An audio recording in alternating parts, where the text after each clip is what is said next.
Hello, today is 10/18 of 25, and I am here with a video of what I eat in a day on my keto journey. If you're new here, my name is Christy. I changed my diet to a high protein, moderate fat, low carb diet in April of 2024. This morning, I had my coffee. I made it with 1 cup of silk unsweetened coconut milk because I'm trying to use it up. And then I used a serving of collagen peptides, a serving of whey isolate protein powder, a teaspoon of psyllium husk, and a packet of salty brand electrolytes. Coco Loco is the flavor. And I also had a donut from a local bakery in my area that makes gluten free, sugar free donuts. I'll link to their website in the description below. It is now just after 11. I'm getting ready to have my second meal of the day, which is going to be a pretty simple meal. I'm just not up for much else today. So I wanted to try this protein powder just as the protein powder. So this is Robert Irvine's FitCrunch Vanilla Milkshake Protein Powder. I've used it several times in like making baked goods, and it's really nice in those baked goods. I um, enjoy it, whereas I've used other vanilla protein powder in baked goods, and I don't enjoy it. So it's really, really nice in the baked goods. So, to try it on its own, I decided to make myself some chia pudding. It's just a cup of Fairlife whole milk, a serving of the protein powder, and 2 tablespoons of chia seeds. It's thin, so I don't know if I just need to add more chia seeds or what, but it's thin. It's more of like a liquid. The flavor is good. Like it definitely tastes like vanilla ice cream, right? It's just a little much. Like it's almost I don't know. It's just a little much. It's a little too much flavor, and it kind of leaves this.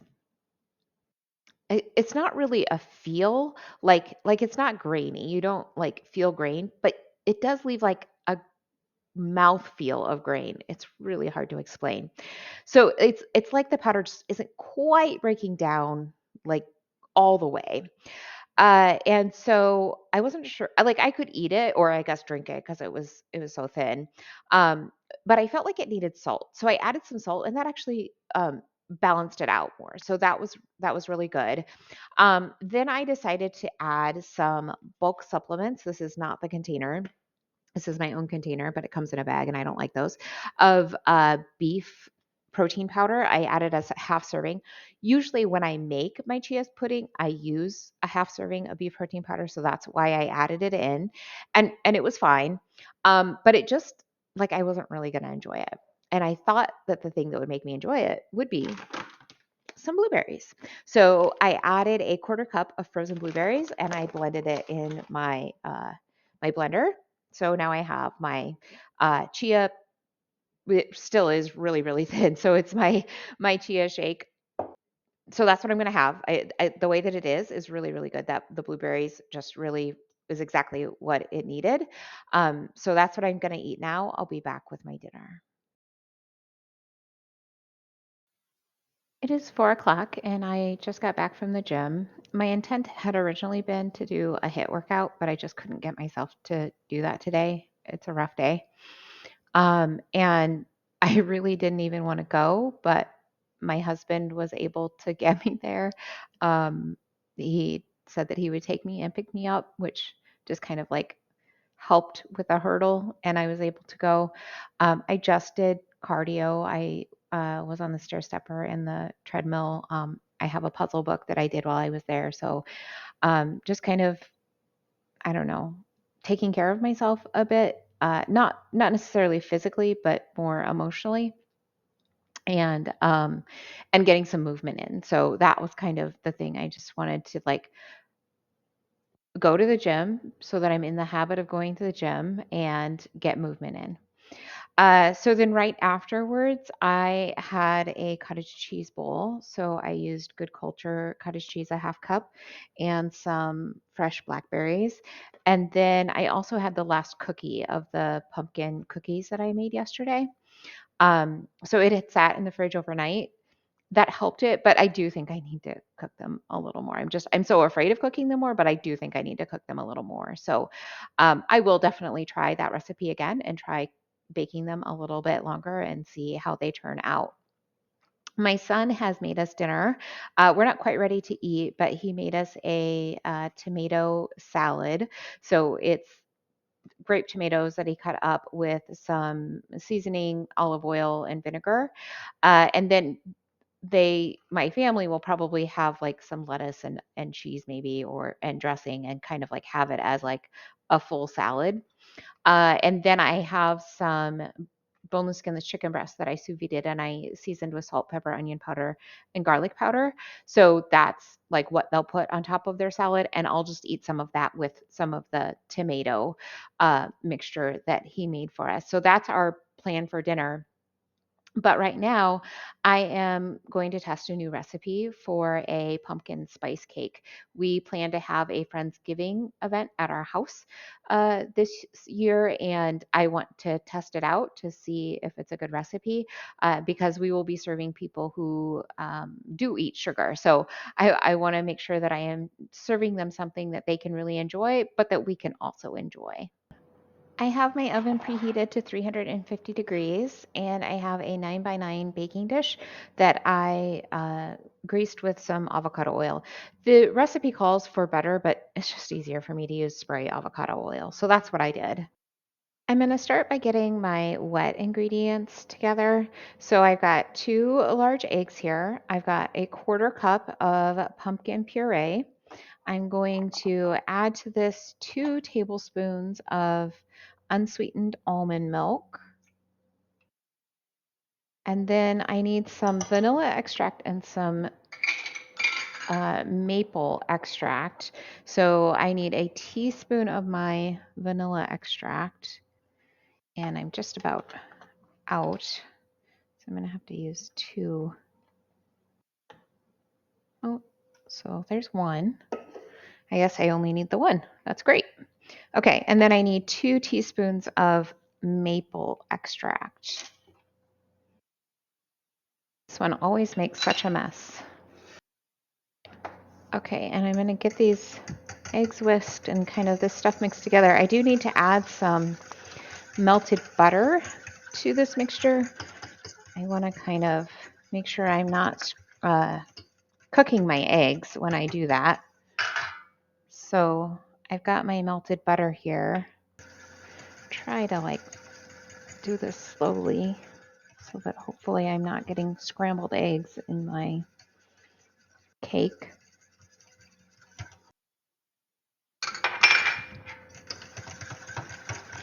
And then the recipe calls for 4 drops of liquid sweetener, but I don't have any liquid sweetener, so I'm just going to add extra of the granulated sweetener to my dry ingredients. Okay, so for my dry ingredients, I'm going to start with that sweetener that I need. So I need a half cup of granulated sweetener, but to replace those 4 drops, I'm going to add 1.5 teaspoons of additional sweetener. So this is a monk fruit allulose blend. It's my favorite like sweetener blend. So there's a half cup plus 1.5 teaspoons. So I'm just going to use my half teaspoon 3 times. And this might not be the right conversion. I used ChatGPT to figure it out, so who knows. And then I need a quarter cup of almond flour.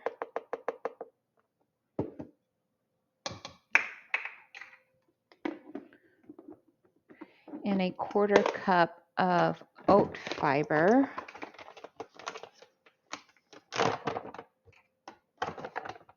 I kind of like that we're like one of the things that kind of drew me to this recipe was this kind of mixture of all these different things. Because I think that when you just use like say just almond flour, I think the texture just isn't quite right. So I'm hopeful that like the texture is a little bit better in this because we're using like so many different things. Okay, so then I need I need 2 teaspoons of psyllium husk. Oops, that's a half teaspoon. All right, so 2 teaspoons, and then I need also 2 teaspoons of baking powder. And I need a half teaspoon of salt.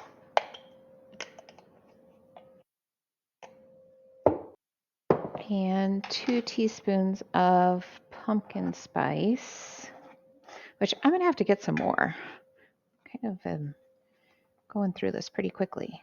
So there's 1 teaspoon and 2. And then I need a 1/4 teaspoon of ground cinnamon.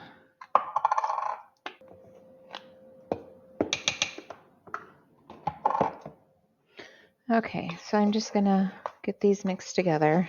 I like to use my measuring spoons and cups and stuff for this just because like then I'm not dirtying another dish. Although sometimes I have to anyway. Like I will probably need a rubber scraper. All right, gonna get these blended together.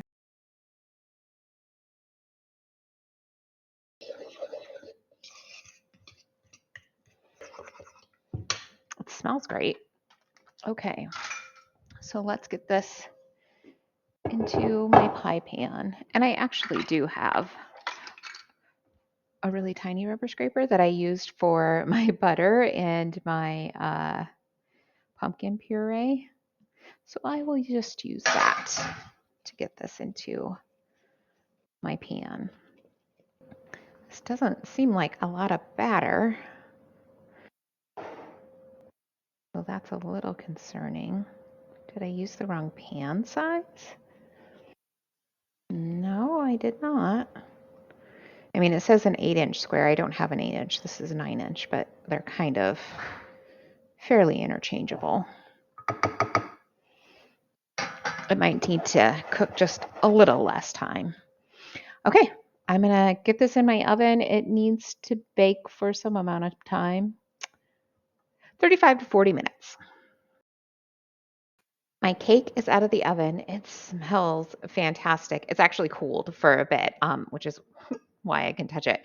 I am going to go ahead and make the frosting for that. All right, so this is the mixing bowl for my stand mixer. That's what I'll use to beat this together. I have 8 ounces of cream cheese that I have softened. I need to add 4 ounces of Greek yogurt. So the recipe calls for plain Greek yogurt, but I don't have any plain. So I'm just going to use this Okios Pro vanilla yogurt because that's what I have. So then I need 51 grams of vanilla protein powder. I am using Robert Irvine's FitCrunch. I find that I like this in baked goods, so I hope that it's good in the frosting. Okay, so 51 grams. And then the original recipe calls for 1 packet of stevia. I'm going to use my monk fruit allulose blend. I looked it up. That should be about 2 teaspoons. So that's what I'm going to go ahead and add to my bowl and get these beat together. I have frosting. It smells really good. I did taste just a smidge of it. I think that the protein powder overtakes the cream cheese flavor a bit. So I think next time I would add less protein powder just so it has a little more cream cheese flavor. I was a little worried that the yogurt would make it kind of like tangy and like not really what I want from like a cream cheese frosting, but it didn't at all. So so that was nice. Okay, I'm going to finish getting this on and then we're going to test this recipe. Okay, so the cake, I don't know if you can tell, it's a little thin. I think next time I might maybe like double the recipe just to give us a thicker cake, particularly for, like I said, I want to serve it to others. So just to have them have more of like a cake experience, I think I will probably do that, but let's give this a taste.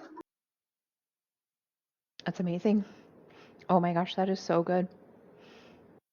Wow. Yes, I really enjoy this recipe. Um, and with the cake, the cream cheese flavor actually comes out of the frosting more. So that's really, really nice.